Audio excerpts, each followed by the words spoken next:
24 गोवर्धन पूजा। इस अध्याय में कृष्ण द्वारा इंद्र के निमित्त किए जाने वाले यज्ञ को रोकर उसके बदले गोवर्धन पूजा के यज्ञ का शुभारंभ कराकर इंद्र के गर्व को चूर करने का वर्णन हुआ है। जब श्री कृष्ण ने देखा कि सारे ग्वाले इंद्र के लिए यज्ञ करने की तैयारी में लगे हैं, तो उनके राजा नंद से उन्होंने इसके विषय में पूछा। नंद ने बतलाया कि इंद्र द्वारा प्रदत्त वर्षा से सारे प्राणी अपना जीवन पालन करते हैं, इसलिए यह यज्ञ उन्हें प्रसन्न रखने के लिए किया जाएगा। कृष्ण ने कहा, सारे जीव कर्मवश ही एक विशेष शरीर लेकर जन्म लेते हैं। वे इस शरीर में तरह तरह के सुख तथा दुख भोगते हैं और जब कर्म क्षीण हो जाते हैं तो वे इस शरीर को त्याग देते हैं। इस प्रकार कर्म ही हमारा शत्रु, मित्र, गुरुवार तथा स्वामी है और इंद्र किसी के सुख तथा दुख को नहीं बदल सकते, क्योंकि हर व्यक्ति अपने कर्म फल से जकड़ा हुआ है। सत्तो, रजो तथा तमोगुण इस जगत की सृष्टि, पालन तथा संहार के लिए उत्तरदायी है। रजोगुण से उद्दीप्त होकर बादल वर्षा करते हैं और गोप जन अपनी गौवों की रक्षा करके संपन्न होते हैं। गौवों का असली वास स्थान जंगल तथा पर्वत में है, अतएव आपको गौवों, ब्राह्मणों तथा गोवर्धन पर्वत की पूजा करनी चाहिए। यह कहकर कृष्ण ने गोप जनों को एकत्र किया और इंद्र का यज्ञ करने के लिए एकत्रित सामग्री से गोवर्धन पूजा को तैयारी की। तत्पश्चात उन्होंने विराट अद्वितीय दिव्य स्वरूप धारण किया और गोवर्धन पर्वत कर चढ़ाए गए सारे भोजन तथा उपहारों को निगल लिया। ऐसा करते समय उन्होंने घोषणा की कि यद्यपि आज तक ग्वाल जाति ने इंद्र की पूजा की है, किंतु वे साकार होकर कभी प्रकट नहीं हुआ, जबकि गोवर्धन ने उनकी आंखों के समक्ष प्रकट होकर उनके द्वारा चढ़ाया गया सारा भोजन खा लिया है। अतएव उन्हें चाहिए कि वे सब अब गोवर्धन पर्वत को नमस्कार करें। तत्पश्चात उन्होंने अपने द्वारा धारण किए गए नवीन स्वरूप को ग्वालों के साथ मिलकर नमस्कार किया। श्री शुक उवाच, भगवान पिता त्रैव बलदेवेन संयुत अपयन निवसन गोपान्यन्द्रयागकृतोद्यमान। 1। शुकदेव गोस्वामी ने कहा, उस स्थान पर ही अपने भाई बलदेव के साथ रहते हुए कृष्ण ने ग्वालों को इंद्र यज्ञ की जोर शोर से तैयारी करते देखा। तात्पर्य, श्रील श्रीधर स्वामी तथा अन्य आचार्यों के अनुसार इस श्लोक में आगत तत्र इमाम शब्द यह सूचित करता है कि भगवान कृष्ण ब्राह्मणों के उसी गांव में रहने लगे जिनकी पत्नियों ने अपनी भक्ति से उन्हें तुष्ट किया था। इस तरह उन्होंने उन ब्राह्मणों को तथा उनकी सती पत्नियों पर कृपा की जो अपने पतियों के सिवाय और किसी से संबंध नहीं रख सकती थीं। उसी स्थान पर कृष्ण के पिता नंद महाराज तथा अन्य ग्वाले किसी न किसी तरह इंद्र यज्ञ की भव्य तैयारी कर रहे थे। तभी कृष्ण ने इस प्रकार अपनी प्रतिक्रिया व्यक्त की। तद्भिज्ञोर्पि भगवा सर्वात्मा सर्वदर्शन प्रश्रयाव न तो 5 पृछद क्षुधानंद पुरोगमान। 2। सर्वज्ञ परमात्मा होने से भगवान कृष्ण पहले से ही सारी स्थिति जानते थे, फिर भी विनीत भाव से उन्होंने अपने पिता नंद महाराज इत्यादि गुरुजनों से पूछा। तात्पर्य, भगवान कृष्ण गोवर्धन पर्वत उठाने की लीला करने और इंद्र के मिथ्या गर्व को चूर करने के लिए उत्सुक थे, इसलिए उन्होंने बड़ी ही चतुराई से आसन यज्ञ के विषय में अपने पिता से पूछा। कृद्यता में पितः को 5 संभ्रमो व उपागत किल फल का से वो देश केनवा साध्यते मख। 3। भगवान कृष्ण ने कहा, हे पिताउरे, आप कृपा करके मुझे बतलाएं कि आप इतना सारा महत प्रयास किस लिए कर रहे हैं। आप क्या करना चाह रहे हैं? यदि यह कर्मकांडी यज्ञ है तो यह किसकी तुष्टि हेतु किया जा रहा है और यह किन साधनों से संपन्न किया जाएगा? एतद्रिहि महान कामो महाशुश्रूषतरिपित न हि गोप्य है साधून आकृत्य सर्वात्मना में ही अस्त्य स्वप्रदृष्टि नामित्रोदास्तविद विषाम। 4। है पिताश्री, कृपा करके इसके विषय में मुझे बतलाएं। मुझे जानने की बड़ी इच्छा है और मैं श्रद्धापूर्वक सुनने को तैयार हूँ। जो अयों को अपने तुल्य मानते हैं, जिनमें अपनी तथा पराये का भेदभाव नहीं है और जो यह नहीं विचार करते कि कौन मित्र है, कौन शत्रु है और कौन उदासीन है, ऐसे संत पुरुषों को कुछ भी छिपाकर नहीं रखना चाहिए। तात्पर्य, हो सकता है कि कृष्ण के पिता ने सोचा हो कि यह अभी छोटा सा बालक है, अतएव वे वैदिक यज्ञ की वैधता के विषय में ठीक से प्रश्न नहीं कर सकता। किंतु कृष्ण के चतुराई भरे कथन ने नंद को आश्वस्त कर दिया होगा कि श्री कृष्ण एक गंभीर प्रश्न कर रहा है, कोई उटपटांग प्रश्न नहीं, अतः गंभीर उत्तर दिया जाना चाहिए। उदासीनो 5 रिवद्वर्ज्य आत्मवत मुहच्यते। 5। जो उदासीन, निरपेक्ष होता है उससे शत्रु की तरह बचना चाहिए, किंतु मित्र को अपने ही सम्मान समझना चाहिए। तात्पर्य, भले ही नंद महाराज अपने मित्रों, शत्रुओं तथा निरपेक्ष पक्षों को अपने तुल्य न मानते रहे हों, किंतु अपना पुत्र होने के कारण भगवान कृष्ण अवश्य ही विश्वसनीय मित्र थे, अतएव अंतरंग चर्चाओं में उन्हें उपेक्षित नहीं किया जा सकता। दूसरे शब्दों में, भले ही गृहस्थ के रूप में नंद महाराज ने यह सोचा हो कि वे सर्वोच्च संत पद पर स्थित होकर कर्म नहीं कर सकते, किंतु भगवान कृष्ण ने कुछ अन्य तथ्य प्रस्तुत किए जिसके फलस्वरूप उनके पिता को उन पर विश्वास करते हुए यज्ञ के पूरे उद्देश्य को प्रकट कर देना चाहिए। श्रील जीव गोस्वामी के अनुसार नंद महाराज मौन खड़े थे और उन्हें अपने पितृव्य गांव की स्थिति पर संदेह हो रहा था, क्योंकि गर्ग मुनि ने भविष्यवाणी की थी कि नंद का पुत्र अपने गुणों में नारायण के समान होगा और यह युवा बालक पहले ही अनेक शक्तिशाली असुरों को पराजित करके उनका वध कर चुका था। जत्वा ज्ञात्वा चक्कर्माणि जनो यमनुत्तिष्ठति विदृश कर्म सिद्धि स्थाद्यथा न विदुषो भवेत्। 6। जब इस जगत में लोग कर्म करते हैं तो कभी तो वे समझते हैं कि वे क्या कर रहे हैं और कभी नहीं समझते। जो लोग यह जानते हैं कि वे क्या कर रहे हैं उन्हें अपने कार्य में सफलता प्राप्त होती है, जबकि अज्ञानी लोगों को सफलता नहीं मिलती। तात्पर्य: भगवान यहाँ पर अपने पिता को बता रहे हैं कि लोगों को चाहिए कि वे अपने मित्रों से परामर्श करके ही कोई विशेष उत्सव या कृत्य संपन्न करें। हमें परंपरा का अंधानुकरण नहीं करना चाहिए।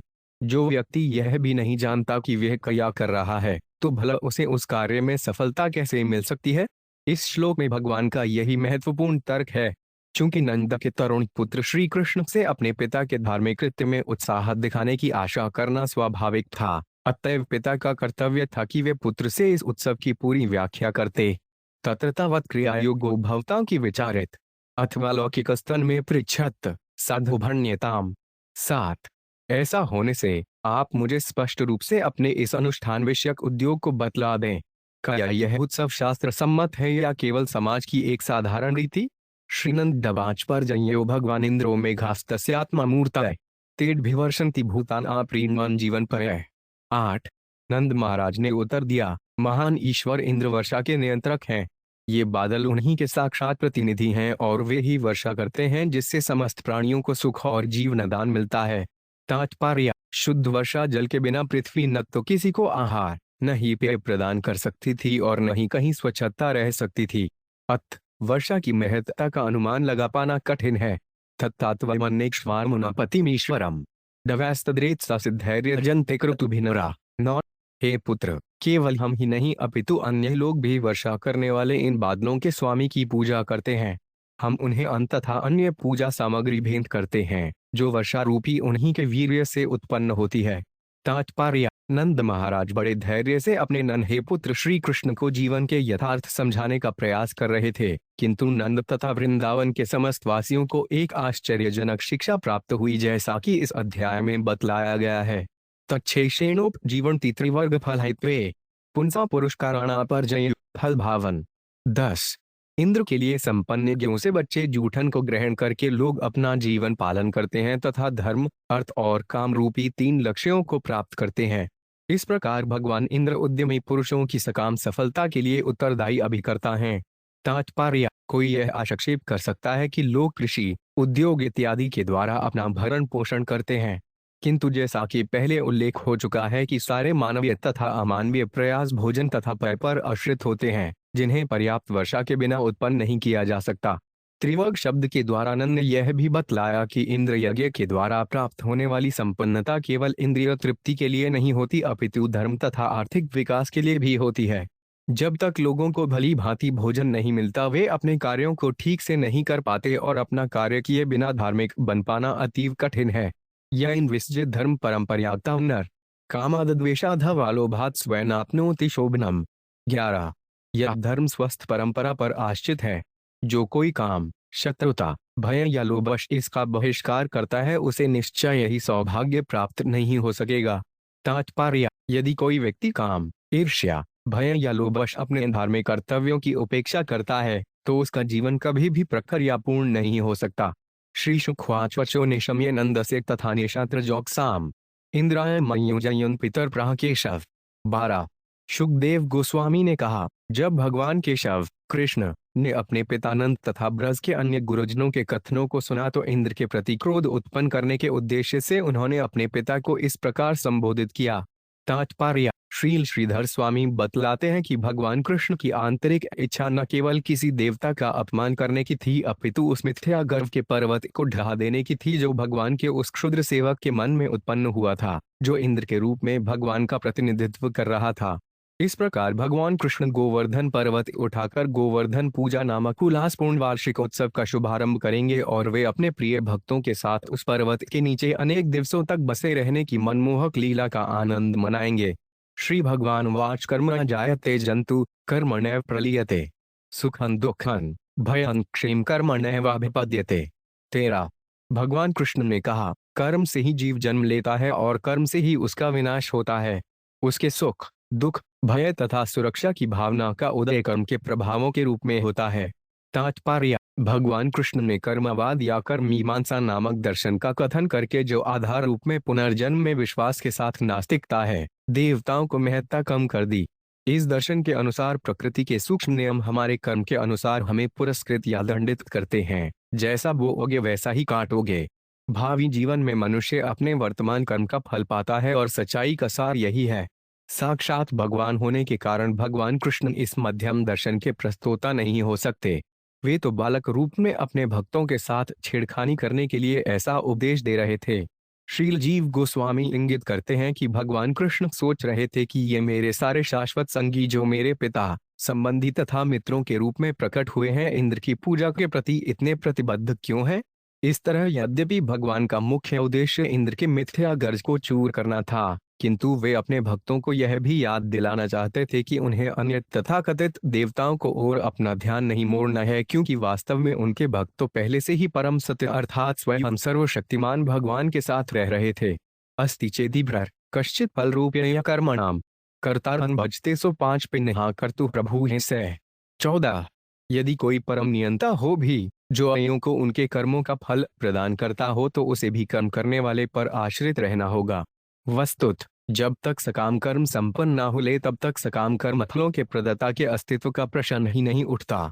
तात्पर्य: यहाँ पर भगवान कृष्ण तर्क करते हैं कि यदि कोई परम नियंता हो भी तो आदान प्रदान के लिए उसे कर्म करने वाले पर आश्रित रहना होगा। अतएव बद्ध जीवों को पुण्य एवं पाप के नियमों के अनुसार सुख तथा दुख प्रदान करने के लिए बाध्य होने के कारण उसे कर्म के नियमों के अधीन होना पड़ेगा।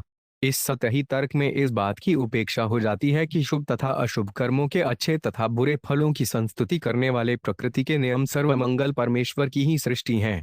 इन नियमों के सृष्टा तथा पालक होने के कारण भगवान उनके अधीन नहीं रहते। साथ ही भगवान बद्ध जीवों के कर्म पर आश्रित नहीं होते, क्योंकि वे अपने में तुष्ट और पूर्ण रहने वाले हैं। वे अपने सर्वदयालु स्वभाव के कारण हमारे कर्मों के अनुसार ही फल प्रदान करते हैं। जिसे हम भाग्य या कर्म कहते हैं वे पुरस्कार तथा दंड की सूक्ष्म प्रणाली है, जो बद्ध जीवों को क्रमश पूर्ण चेतना की अवस्था विकसित करने के निमित्त है और यही उनकी मूल स्वाभाविक प्रकृति है।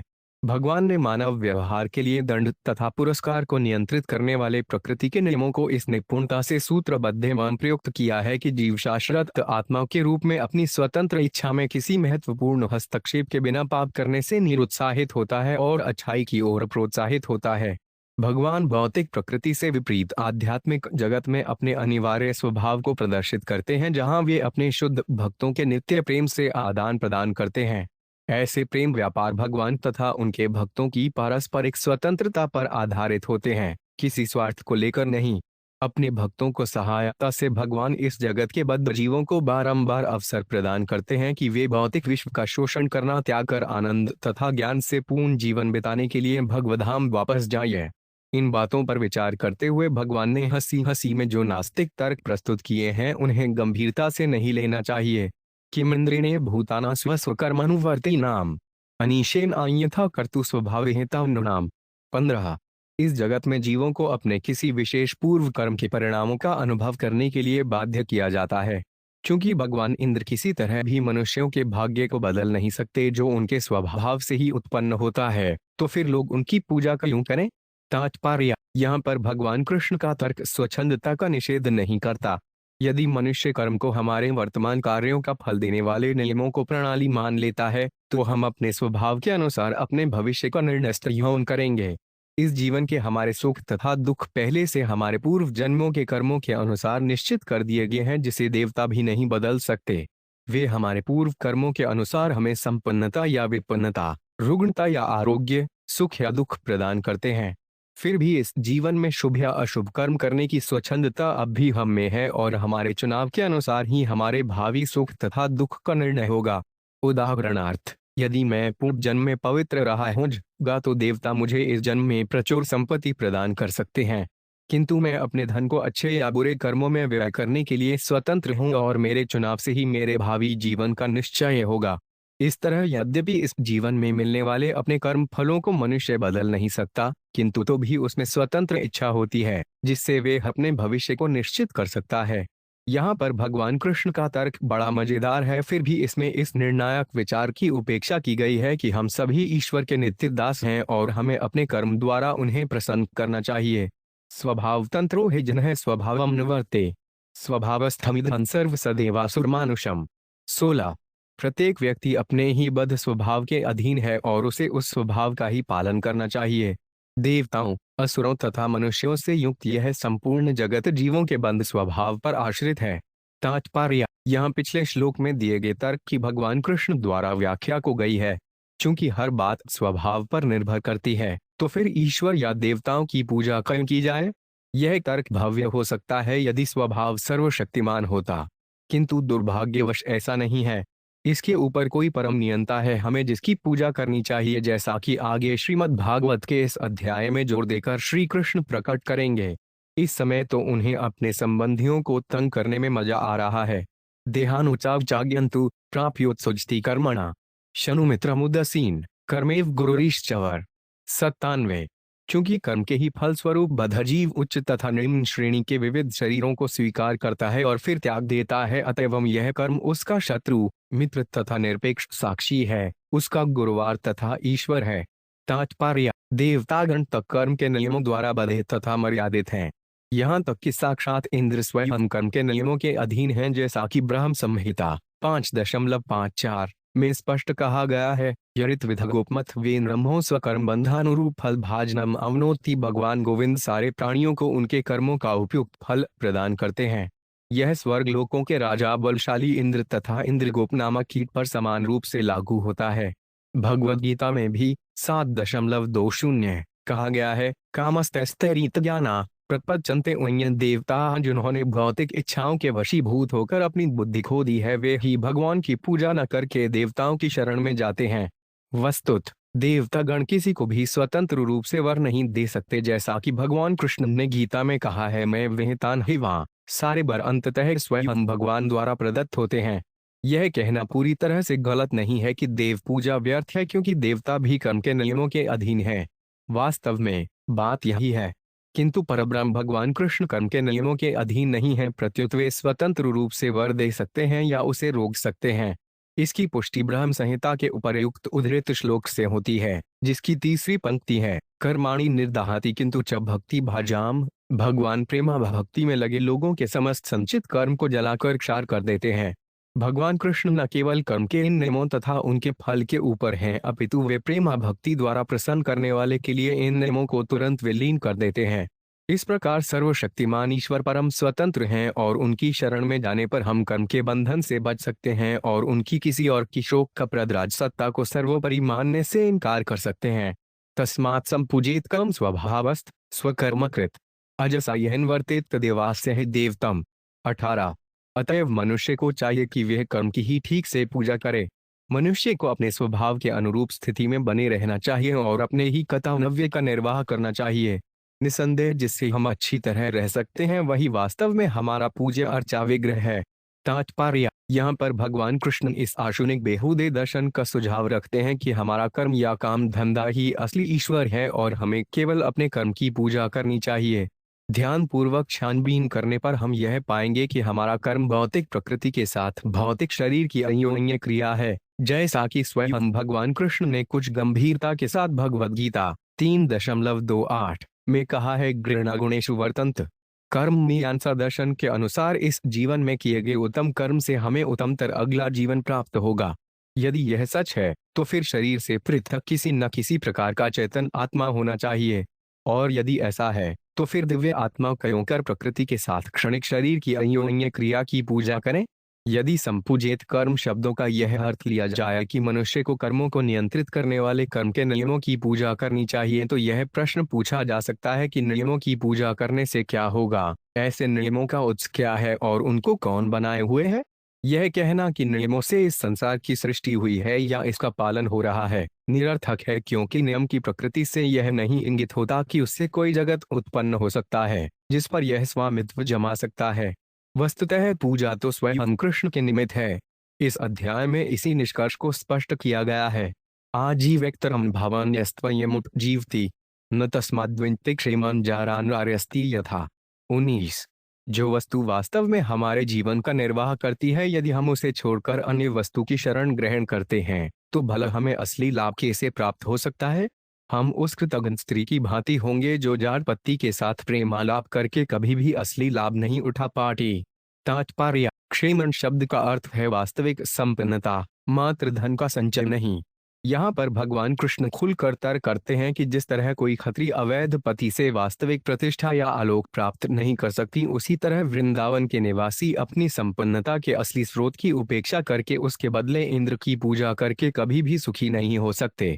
श्रील जीव गोस्वामी के अनुसार बालक कृष्ण ने अपने पिता तथा अन्य गुरुजनों के समक्ष जो ढिठाई दिखलाई उसे उस दिव्य क्रोध का प्रदर्शन मानना चाहिए जो अपने नित्य भक्तों द्वारा एक नगण्य देवता का पूजन करते देखकर उनमें प्रकट हुआ था। वर्तेत ब्रह्मा विप्रो राजन्यो रक्षया भुवा वैश्यस्तु वार्तया जीवेच्छुदस्तु द्विज सेव्या। 20। ब्राह्मण वेदों का अध्ययन और अध्यापन करके, शासक वर्ग का सदस्य पृथ्वी की रक्षा करके, वैश्य व्यापार करके तथा शूद्र अपने से ऊंची श्रेणी के द्विजों की सेवा करके अपना जीवन निर्वाह करता है। तात्पर्य: कर्म की महिमा बतलाने के बाद भगवान कृष्ण अब मनुष्य के स्वाभाविक कर्तव्यों की व्याख्या कर रहे हैं। वे किसी मनचले कार्य का नहीं अपितु वर्णाश्रम द्वारा निर्दिष्ट धार्मिक कार्यों का उल्लेख कर रहे हैं। कृषि वाणिज्य गोरक्षा को सीतूणे मुच्यते वार्ता चतुर्विधा तत्र वयम गोवृतयोर्निशम। 21।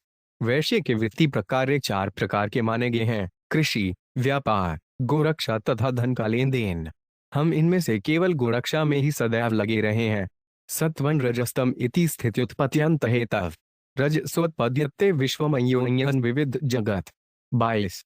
सृजन, पालन तथा संहार का कारण प्रकृति के 3 गुण सत्तो, रजो तथा तमोगुण है।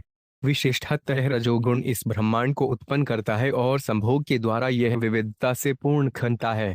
तात्पर्य: गौओं पर आश्रित जीविका निश्चित रूप से भगवान इंद्र पर निर्भर करती है जो वर्षा देते हैं। ऐसे आक्षेप की संभावना की पूर्व कल्पना करके यहाँ पर भगवान कृष्ण नास्तिकतावादी सांख्य नामक जगत के यांत्रिक सिद्धांत का परिचय देते हैं। प्रकृति के यंत्रवत कार्यों के लिए कारण को उत्तरदायी ठहराना अत्यंत प्राचीन प्रवृत्ति है। भगवान कृष्ण ने 5000 वर्ष पूर्व मानव समाज में प्रचलित इस सिद्धांत का उल्लेख किया था। रजसा चोदिता मेघा वर्षंतिम भुनिसवतः प्रजास्तैरेव सिद्ध्यन्ति महेंद्र की करिष्यति। 23। रजोगुण द्वारा प्रेरित बादल सर्वत्र अपने जल की वर्षा करते हैं और इस वर्षा से ही सारे प्राणियों की जीविका चलती है। इस व्यवस्था से भला इंद्र को क्या लेना देना।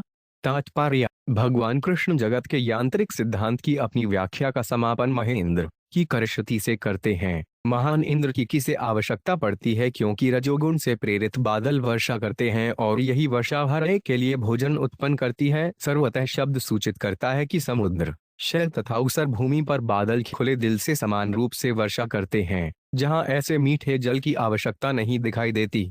नन्हे पुरुजनप दान ग्रामा न गृह वयम वनोक्सस्तात नित्यन वनशैल निवासिनः। 24। है पिताश्री, हमारे घर न तो नगरों में है न कस्बों या गांवों में है। वनवासी होने से हम सदैव जंगल में तथा पर्वतों पर रहते हैं। तात्पर्य: भगवान कृष्ण यहाँ यह बतला रहे हैं कि वृंदावनवासियों को गोवर्धन पर्वत तथा वृंदावन के जंगलों से अपने संबंध को समझना चाहिए। उन्हें इंद्र जैसे किसी लघु वे भगुजे देवता की परवाह नहीं करनी चाहिए। अपना तर्क समाप्त करके वे अगले श्लोक में ठोस प्रस्ताव रखते हैं। तस्माद् गवां ब्राह्मणानामाद्रेशनारभ्यता मुख्य यह इंद्रयाग संभारास्तैर्यन साध्यता मुख्य। 27। अतः गौओं, ब्राह्मणों तथा गोवर्धन पर्वत के आनंद हेतु यज्ञ का शुभारंभ हो। इंद्र के पूजन के लिए जितनी सामग्री एकत्र की गई है उससे यह यज्ञ संपन्न किया जाए। तात्पर्य: भगवान कृष्ण गो ब्राह्मण हित के रूप में विख्यात हैं, जिसका अर्थ है कि वे गौओं तथा ब्राह्मणों के शुभेशी मित्र हैं। भगवान कृष्ण ने जानबूझकर स्थानीय ब्राह्मणों को अपने प्रस्ताव में सम्मिलित किया, क्योंकि वे दैवी वैदिक संस्कृति के प्रति अनुरक्त लोगों का सदैव सम्मान करते हैं। परच्यंता विविधा पाका सुपांता पायसादय संयावापुपशकुले सर्वदोहाष्टगृहमताम। 26। खीर से लेकर तरकारी के शोरवे तक के विविध पकवान तैयार किए जाएं। अनेक प्रकार के बड़े या पापड़ तल लिए जाएं या सेक लिए जाएं तथा दूध के जितने भी पदार्थ बन सके उन्हें इस यज्ञ के लिए एकत्र कर लिया जाए। तात्पर्य: सूप शब्द छीमियों के शोरवे तथा रसदार तरकारियों का सूचक है। इस तरह गोवर्धन पूजा के लिए भगवान कृष्ण ने शोरबा जैसा गर्म पकवान, खीर जैसा ठंडा व्यंजन तथा सभी प्रकार की दूध की वस्तुएं एकत्र करने के लिए कहा। पूयंतामग्नय सम्यक ब्राह्मणे बृहवादिभिः अन बहुगुणवन्ते भयोदयान वो धेनु दक्षिणा। 27। वैदिक मंत्रों में पटुबाहाणों को चाहिए कि यज्ञ की अग्नियों का ठीक से आवाहन करें।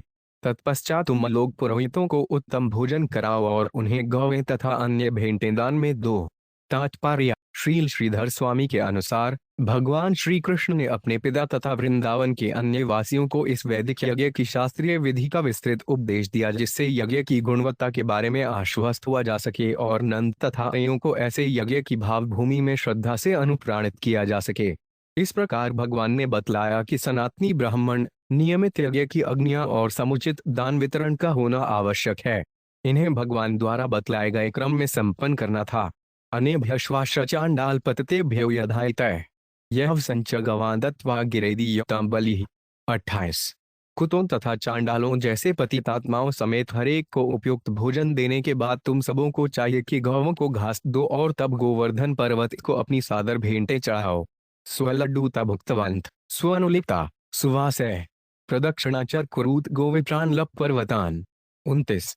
भरपेट भोजन करने के बाद तुम्हें से हर एक को वस्त्र तथा आभूषण से खूब सजना चाहिए, अपने शरीर में चंदन लेप करना चाहिए और तत्पश्चात गौओं, ब्राह्मणों, यज्ञ की अग्नियों तथा गोवर्धन पर्वत की प्रदक्षिणा करनी चाहिए। तात्पर्य: भगवान कृष्ण चाहते थे कि सारे मनुष्य तथा पशु तक उत्तम भगवत प्रसाद अर्थात भगवान को भेंट किए हुए शुद्ध भोजन खाएं। अपने परिजनों को प्रफुल्लित बनाने के लिए उन्होंने उन्हें सुंदर वस्त्र और आभूषणों से सजने और शरीर में बहुमूल्य चंदन लेप करने का आग्रह किया। किंतु मुख्य कृत्य तो पवित्र ब्राह्मणों, गौओं, यज्ञ अग्नियों तथा विशेषतया गोवर्धन पर्वत की प्रदक्षिणा करना था। एतन्मम मतं तात्कृता यदि रोचते अय गो ब्राह्मणादीना महाचदयतमख्य। 30। है पिताश्री, यह मेरा विचार है और यदि आपको अच्छा लगे तो आप इसे कीजिए। ऐसा यज्ञ गौओं, ब्राह्मणों तथा गोवर्धन पर्वत को एवं मुझको भी अत्यंत प्रिय होगा। तात्पर्य: ब्राह्मणों, गौओं तथा स्वयं भगवान को जो भी अच्छा लगे वह शुभ है और अखिल विश्व के लिए लाभप्रद है। आधुनिक लोग जो कि आध्यात्मिक रूप से अंधे हैं इसे नहीं समझते। इसके विपरीत वे जीवन के प्रति वैज्ञानिक दृष्टिकोण रखने के कारण संपूर्ण पृथ्वी का विनाश करे जा रहे हैं। श्री शुक उवाच कालात्मना भगवता शुक्रदर्पजिघान स्वया प्रोक्ते निशम्य नंदाद्या साधुगृहंत तच्चय। 31। शुकदेव गोस्वामी ने कहा, शक्तिमान काल स्वरूप भगवान कृष्ण इंद्र के मिथ्या गर्व को नष्ट करना चाहते थे। जब नंद तथा वृंदावन के अन्य बुद्धजनों ने श्री कृष्ण का वचन सुना तो उन्होंने इसे उचित मान लिया।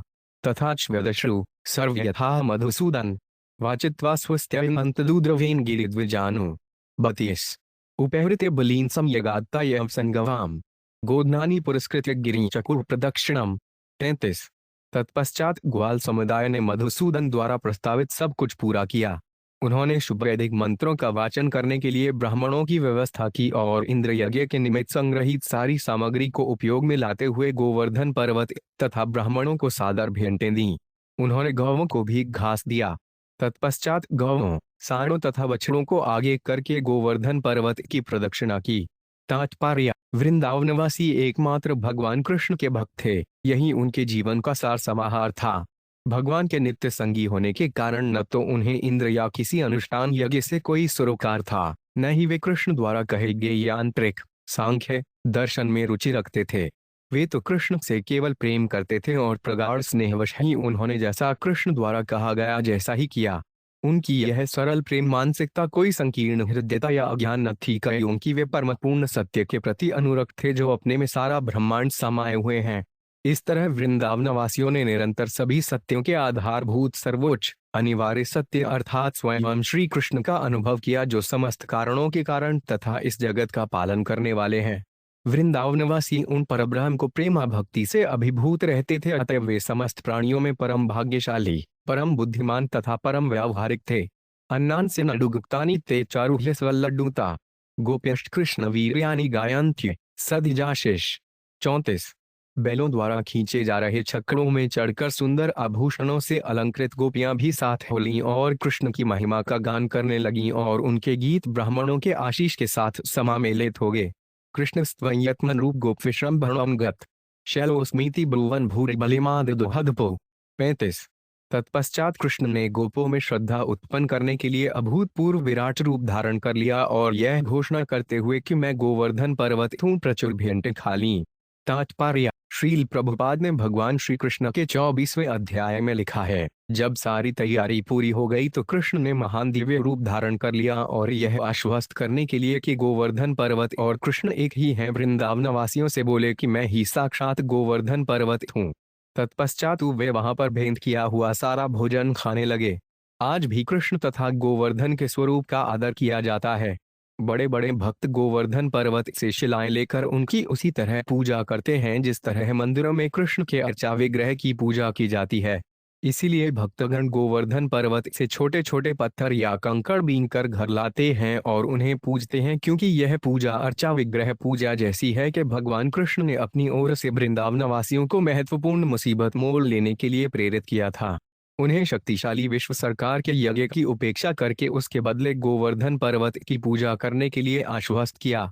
गोप समाज ने कृष्ण प्रेमवश ही यह सब किया और अब उन्हें यह विश्वास दिलाने के लिए कि जो कुछ भी उन्होंने किया है वे सही है, भगवान कृष्ण ने अभूतपूर्व दिव्य स्वरूप धारण किया और यह दिखला दिया कि वे ही गोवर्धन पर्वत हैं।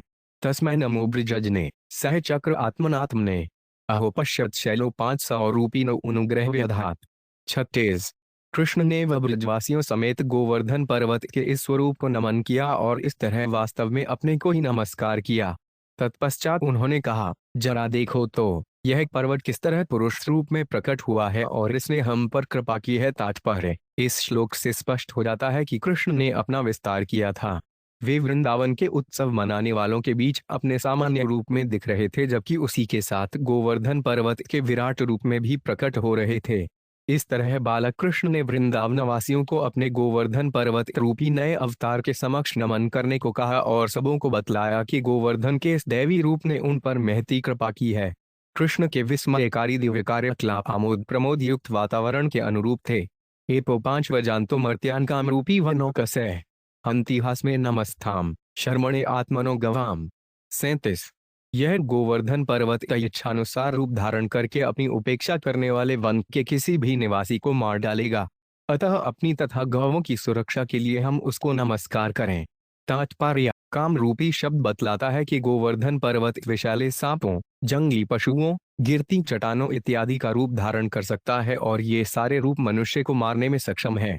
श्रील श्रीधर स्वामी के अनुसार भगवान ने इस अध्याय में सिद्धांत की बातें कही हैं। 1. केवल कर्म ही किसी के भाग्य का निश्चय कर सकता है। 2. मनुष्य का बद स्वभाव उसका का परम नियंता है। 3. प्रकृति के गुण सर्वोच्च नियंता है। 4. भगवान कर्म के आश्रित पक्ष के रूप में है। 5. वे कर्म नियंत्रण के अधीन है। तथा 6. मनुष्य की वृत्ति ही वास्तविक आराध्य देव है। भगवान ने इन तर्कों को सबों के समक्ष इसलिए नहीं प्रस्तुत किया कि वे उनमें विश्वास करते थे, अपितु इसलिए कि वे इंद्र के आसन यज्ञ को रोककर उन्हें गोवर्धन पर्वत स्वरूप स्वयं की ओर मोड़ना चाहते थे। इस तरह से भगवान ने उस मिथ्याभिमानी देवता को उद्वेलित करना चाहा। इत्रिगोट्विजमखन वासुदेव प्रचोदिता यथा विधायत ते गोपा सह कृष्णा ब्रजयु 38। इस प्रकार भगवान वासुदेव द्वारा समुचित ढंग से गोवर्धन यज्ञ संपन्न करने के लिए प्रेरित किए गए गोप जन गौएं तथा ब्राह्मण कृष्ण के साथ अपने गांव ब्रज लौट आए। तात्पर्य: यद्यपि गोवर्धन पूजा बड़े ही आनंदपूर्ण ढंग से सफलतापूर्ण संपन्न हो गई, किंतु मामला यहीं समाप्त नहीं हुआ। आखिरकार देवता इंद्र अत्यधिक शक्तिशाली जो ठहरा, जब उसे गोवर्धन यज्ञ को जानकारी मिली तो वह क्रोध से आग बबूला हो उठा। इसके आगे जो कुछ हुआ उसका वर्णन अगले अध्याय में मिलेगा। इस प्रकार श्रीमद् भागवत के 10वें स्कंद के अंतर्गत गोवर्धन पूजा नामक 24वें अध्याय के श्री देसी भक्त वेदांत स्वामी प्रभुपाद के विनीत सेवकों द्वारा रचित तात्पर्य पूर्ण हुए।